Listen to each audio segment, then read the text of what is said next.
का सुरुवात करू का? ह हॅलो मित्रांनो, नमस्कार सर, नमस्कार.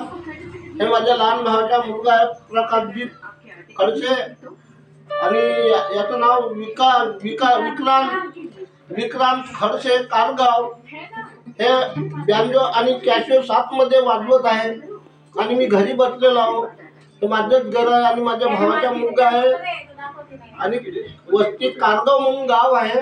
आणि हे बँजो वाजवून दाखवते, बँजो वाजवते माझ्या घरी. आणि माझे प्रभाकर जो भाऊ आहे, प्रभाकर खडसे, हे स्वतः बँजो बनवतात आणि विकतात. हे कोणाला जरी ऑर्डर जरी लागला तर ऑर्डर करणे. आणि मी जादूगर मास्टर जादूगर यूट्यूब चॅनल माझेवाला आहे आणि हे वाजवून दाखवत आहेत बघा. नमस्कार सर, नमस्कार.